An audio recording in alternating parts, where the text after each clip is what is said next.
and it's a very bad analogy. So I think we need to get rid of that. But certainly fewer adults wind up going to jail, and that's not going to jail is a healthy activity. There's some hope that the regulations about pesticide content will reduce some of the health damage. I'm not sure we've seen that yet because we don't know what pesticides to control. The big challenge is what to do about cannabis use disorder. The number one health risk in cannabis is getting stuck on cannabis. And it happens Dependency. Dependency. What's now called substance use disorder. It's not an uncommon diagnosis. So about 40% of all the people who say on a survey that they used in the last month now say they used 25 days or more in the last month. So those are the daily, near daily smokers. That 40% is up from 11% in 1992. So there are a lot more heavy users. When you survey them, they report using an average of 1.5 grams a day. That's about 4 joints worth every day they use. So these are not puff at bedtime folks. These are heavy users.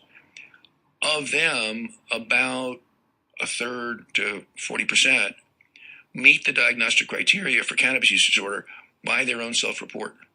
So that's, call it 40% of 40%, 16% of 25 million monthly smokers now have a diagnosable problem with cannabis. So that's not a small problem. Anne-Marie, how's that playing out in Colorado? And is it making any people regret the decision to legalize?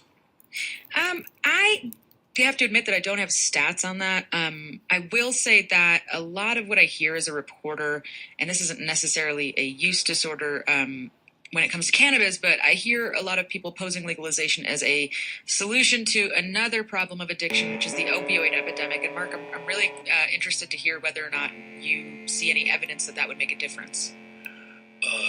I think the best evidence we have is that it would make a difference, but not a big difference.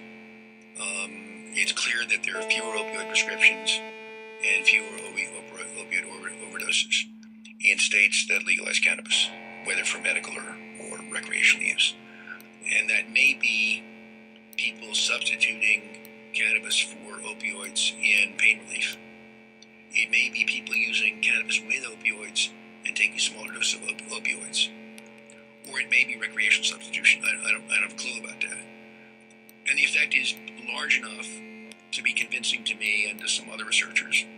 Not large enough to be convincing to everybody. Keith Humphreys is still skeptical.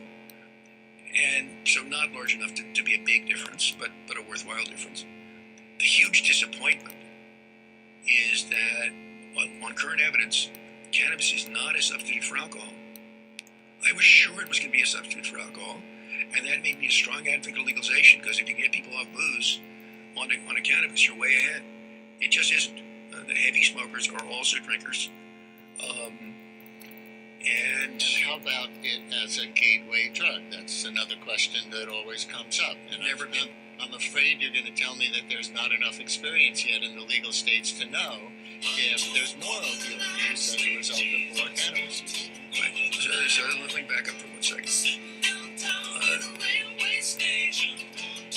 There's not experience in the legal states.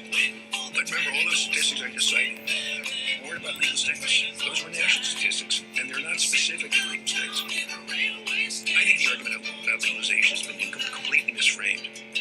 So people saying either cannabis is harmless, we should legalize it, or people saying cannabis is harmful, we should keep it illegal. My view is that we can probably do a better job of controlling it if it's legal nationally than we can by this insane process of state-by-state legalization. I don't think effectively prohibiting cannabis is a live option.